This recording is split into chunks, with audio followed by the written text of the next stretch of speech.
May 1941, Tuskegee, Alabama. The sun beats down on a dusty airfield, where a group of young African-American men stand in ill-fitting flight suits, staring at a rickety Stearman biplane. Their instructor, a white officer with a skeptical frown, barks, "You boys think you can fly? Prove it, or you're washing out by sundown." This is Tuskegee Army Airfield, a segregated training ground where the U.S. Army has reluctantly agreed to train black pilots under pressure from civil rights leaders and Eleanor Roosevelt herself.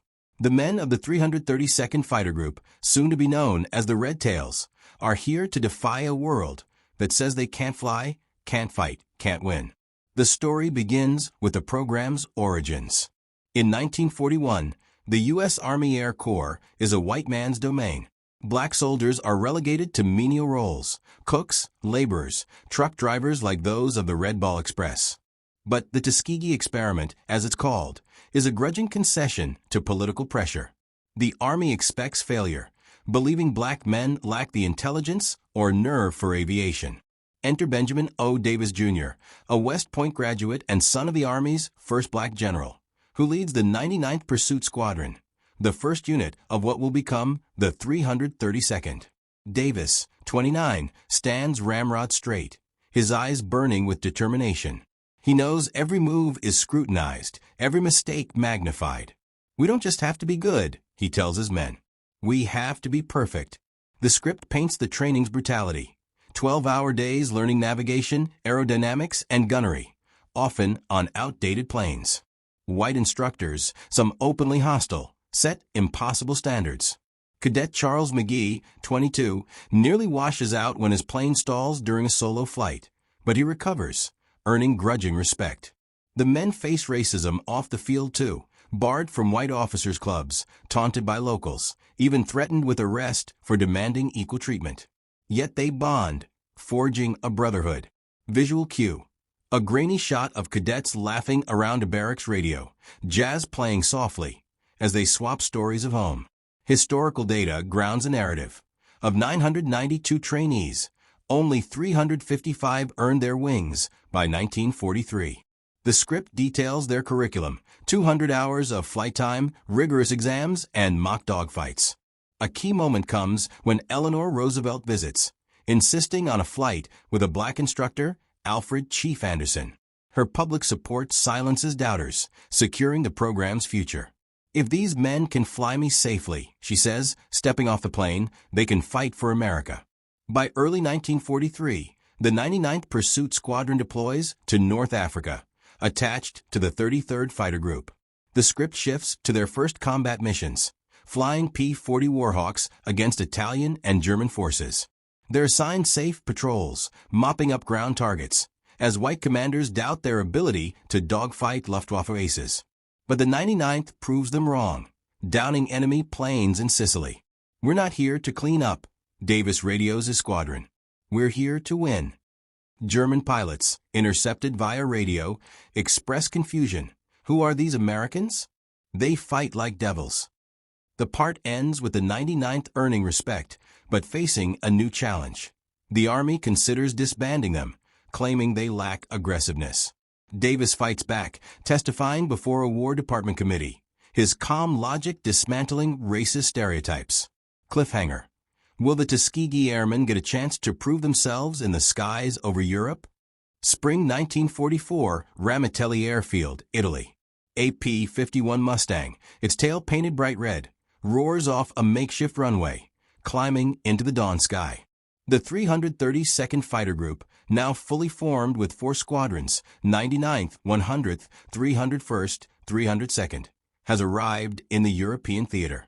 Their red-tailed Mustangs become a symbol of hope for Allied bombers and dread for the Luftwaffe.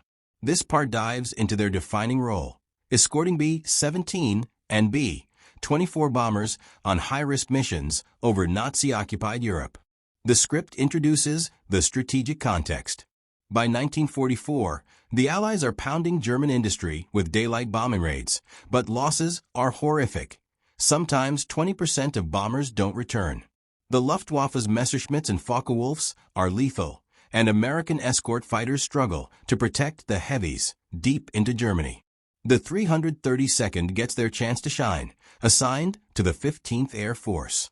Their mission: protect bombers hitting oil refineries, factories, and rail yards in Romania, Austria, and Germany.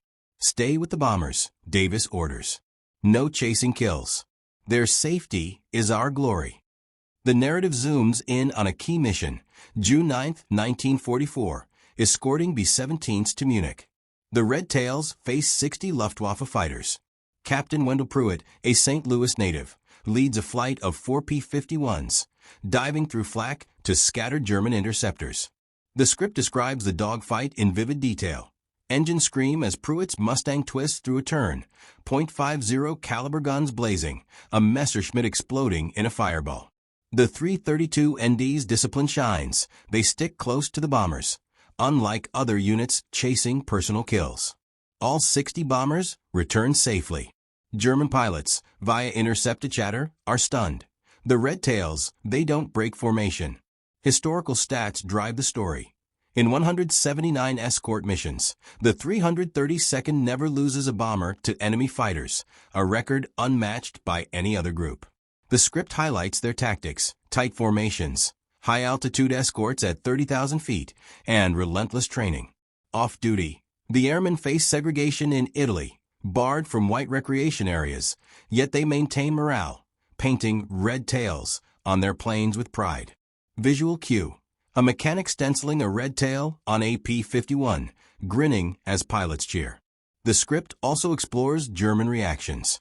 Luftwaffe pilots, steeped in Nazi racial ideology, are baffled by black pilots outflying them. A captured German ace, interrogated in 1944, admits, "We were told Negroes couldn't fly." These red-tailed pilots are as good as any we've faced. The 332 ND's success undermines Nazi propaganda, boosting Allied morale. The part ends with a tense moment. July 1944, the Berlin mission. The Red Tails escort bombers to the heart of the Reich, facing jet-powered Me-262s, the Luftwaffe's cutting-edge weapon. Cliffhanger: can the airmen outmaneuver Germany's fastest planes? July 18, 1944, over Berlin. The sky is a chaos of contrails and flak bursts. The Red Tails are escorting 600 bombers targeting Hitler's capital. The Luftwaffe deploys Me-262 jets, capable of 540 miles per hour, outpacing the P-51's 440 miles per hour. The script details the high-stakes battle.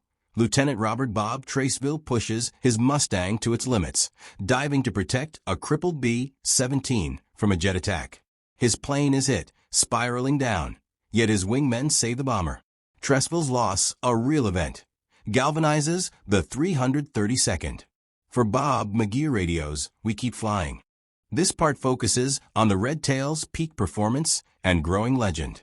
They rack up kills, 126 enemy aircraft by war's end, while maintaining their perfect bomber escort record.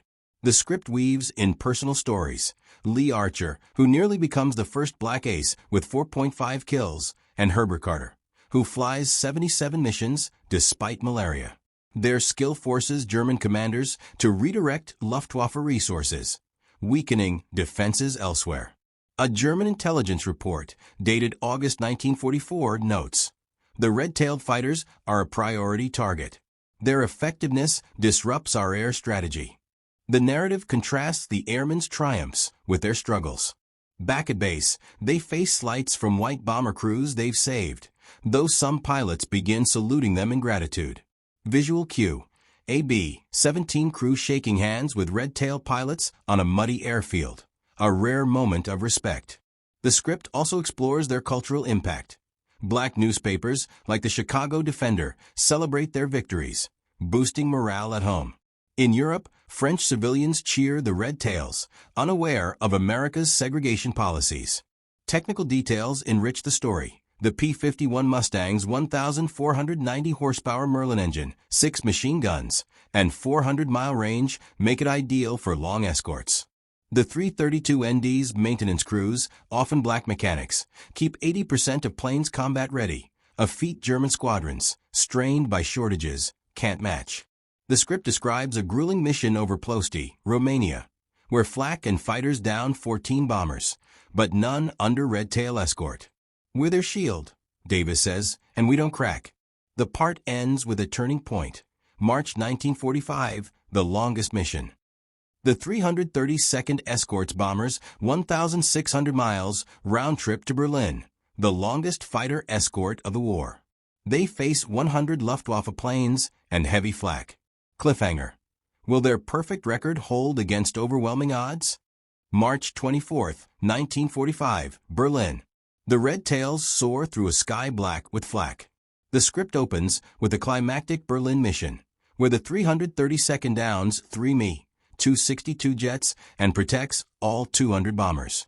Captain Roscoe Brown scores a jet kill, a first for the group, proving they can match Germany's best. The mission earns them a Distinguished Unit Citation, cementing their legend. We didn't just fight, Davis tells his men. We changed the war. This part traces the war's end and the Red Tails' legacy. By May 1945, they've flown 15,552 sorties, with 66 pilots killed and 32 captured. The script details their final missions, strafing German airfields as the Reich collapses. German prisoners, interrogated post-war, admit the Red Tails' reputation unnerved them. A Luftwaffe colonel confesses, "We feared the Red Tails more than other escorts. They never left their bombers." This psychological edge, like the Red Ball Express's relentless convoys, demoralizes the enemy. The narrative shifts to the home front. Returning airmen face the same segregation they fought to escape, yet their success pressures the military. In 1948, President Truman orders desegregation, partly due to the Tuskegee record. Visual cue, Davis, now a colonel, saluting as he receives his promotion, a symbol of change. The script highlights long-term impacts. Tuskegee veterans like McGee, who flew 409 career missions, inspire the civil rights movement, proving black excellence under fire. Historical stats wrap the story. 332nd pilots earned 96 Distinguished Flying Crosses, 1 Silver Star, and 150 Purple Hearts. Their story reshapes military aviation, paving the way for integrated air forces. The script contrasts German and American perspectives. While the Wehrmacht relied on rigid hierarchy, the Red Tails thrived on initiative, much like the Red Ball's drivers. A captured German general, reflecting in 1945, says, "Your black pilots exposed our ideology's lies. They flew better than our propaganda allowed." The script closes with a 1995 scene, surviving Red Tails, now elderly, at a Washington, D.C. ceremony honoring their contributions. McGee, gripping a Model P-51, says, "We flew for America, but also for ourselves. We proved we belonged in the sky." Final visual. A red-tailed Mustang climbing into the sunset, fading to black. The narrative ties their story to the broader WWII theme, industrial might and individual grit. Whether trucks or planes, defeated a regime built on hate.